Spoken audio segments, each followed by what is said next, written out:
The game where we saw the OG trio back in action of the King Kohli, Mumbai Raja, and our very own Jasprit Bumrah.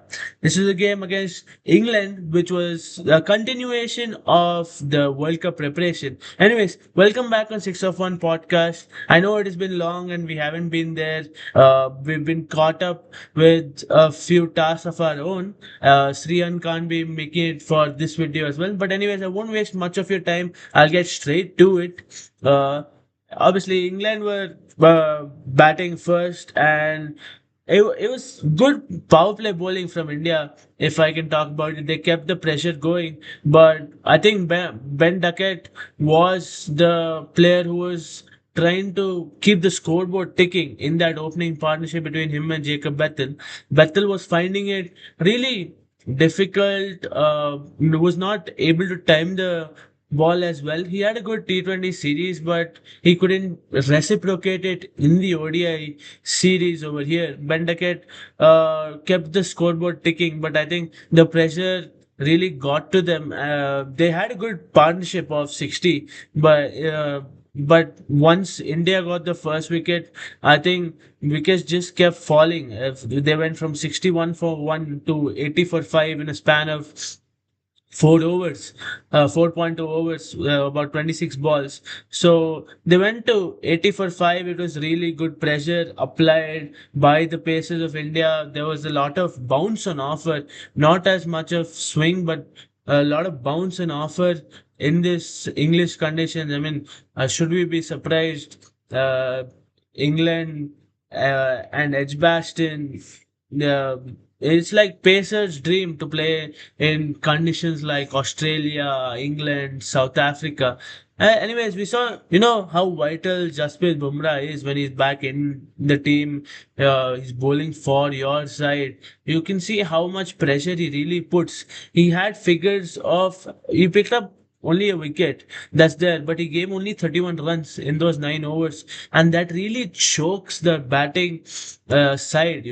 It puts a lot of pressure on them, but again, I think this is a issue that we have seen with India for quite some time. Rather, it is an issue where I wouldn't say really an issue that has caused a lot of trouble, but you really want to, when you think about it in World Cup terms, is something that you really need to look at, because see, you've gone from 61 for 1 to 107 for 6, and then the last four wickets you took almost 150 runs, and that seventh wicket partnership of about 100 plus partnership. Yes, there was Joe Root on the other side, but along with him was Liam Dawson, and Liam Dawson was given the freedom to play such a long innings as well. I'm not taking credit away from his innings. He played a really good innings, and Joe Root.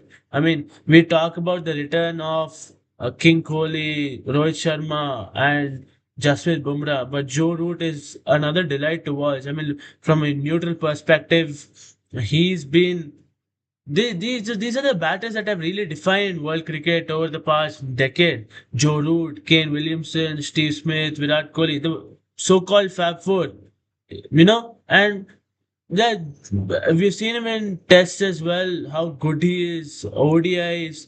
He's been England's go-to man to get them out of a crisis. He's their savior more often than not. And, he's done it over the years. That experience showed in this innings as well. He stayed throughout the 50 overs, made sure that England got to a score that was not at par, I would say. I would rather say something that they had to fight for. They really had to fight a lot for that score as well. But it was really good lower order batting by England. But there was a lot on offer for the Pacers. You saw everybody pitch in and take wickets. But when Pacers were having their fun, I think Akshar Patel decided, okay, yes, he did go for an economy of six and was expensive, but he picked up four wickets and he was man of the match for a reason as well. The main reason being, he pitched in both with bat and ball, and it was tremendous impact as well. That last over of Akshar Patel, I think it was more of luck for India if you look at it, because Gurnur Brar was supposed to bowl that over. He got cramps and then he was taken off field. And Akshar Patel was asked to bowl the last over and he picked up 2 wickets and wrapped up the innings. It was a really good spell. It worked in India's favor and all that. But then now you look at India's batting. Yes, everybody came to watch Rohit Sharma, Virat Kohli, and there've been memes flooding as well. Rohit Sharma giving us 2023 World Cup final flashbacks, and Virat Kohli giving us that semi-final in 2019 against New Zealand. Oh, I mean, as Indian fans, you really be traumatized by that. But those wickets, it seemed like they still weren't in groove. It shows that when you're playing only one format, I mean, not take anything away from these great players and from what they've achieved. I'm not saying they should have scored a lot of runs as well, but it's a return to the side. I mean, you have a World Cup coming up. You would like to have runs under your belt. There's still two more ODIs to go, but both of them flop. To put it in simple words, both of them flop, and we've seen them get out in this fashion quite a number of times in their career as well.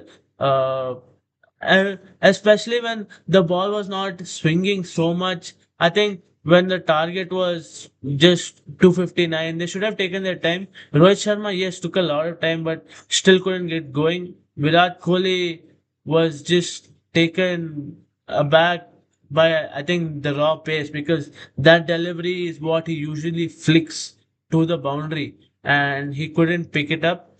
Other than that, I mean, Shubman Gill, we keep talking about Rohit Sharma, Virat Kohli, but Shubman Gill has taken the the captaincy, both Test and ODI, I think, in such good stride. He's led from the front with the bat as well, and his captaincy decisions on the field have been commendable. You look at the ODI record that we have and the Test record that we have recently. He's been making good captaincy choices. He's been showing up with the bat as well. I mean, we saw that again in this match as well. England would have been probably reminded of that series last summer that India went to England and played, of how well Shubman Gill batted in that Test series. It's like he never left. It's like he never left England. He was so familiar. He got going from ball one, and he was just a beauty to watch. It was a beauty to show rise. We've heard that saying, and he was a pure example of that. Shreyas Iyer, yes, did get going, but a run out.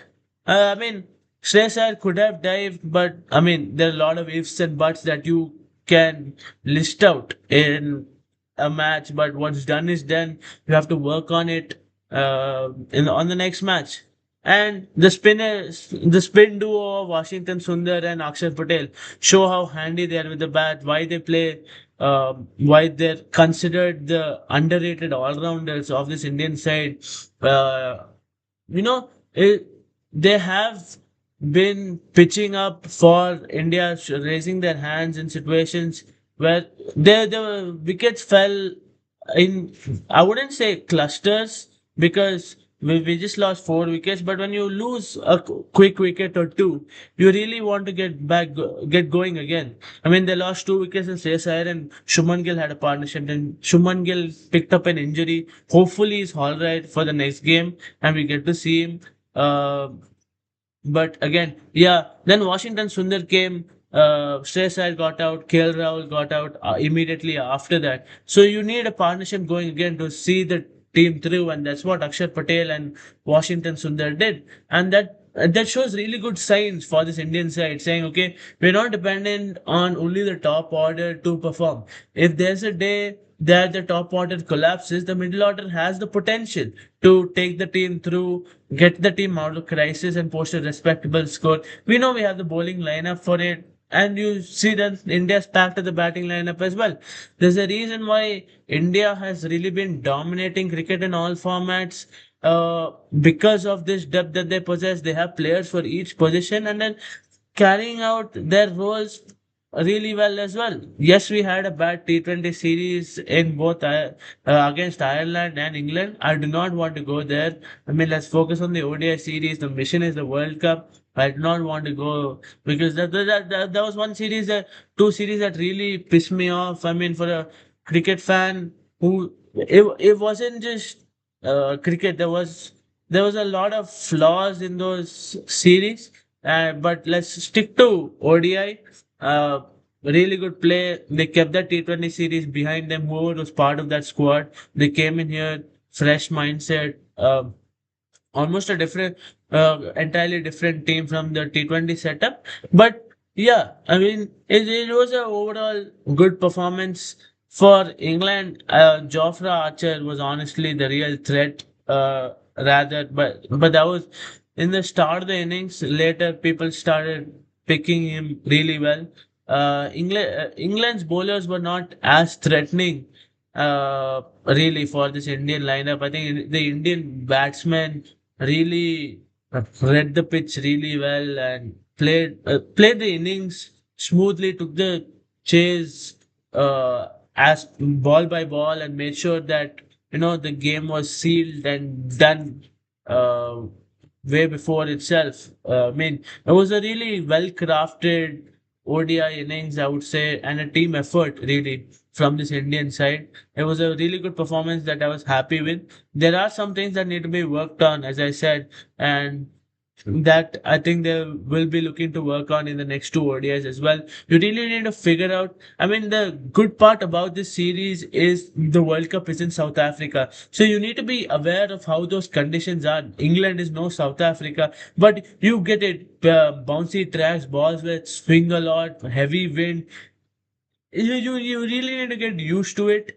We've been playing at home for quite some time now, so it's good to go out there, go to countries like England and play in those stadiums and get that feeling and be World Cup ready, because 2023 was a near miss. We do not want that in 2027, hopefully. And I'm thinking too ahead. There's still time. There's a combination. I think this series will determine almost 80% of the squad that is going to travel to South Africa for the World Cup. It'll really determine what the combination will look like in the World Cup at least. And I really don't think I really do wish to see some other players in this setup as well. But I mean, there's a lot of time we can see. There are a lot of series that coming up as well. The cricketing schedule has been such that there has been a lot of games throughout the year, and hopefully the India gets the combination right, and we're World Cup ready. And like always, guys, don't forget to like, share, and subscribe. We'll be back, I promise. See, until then, see you.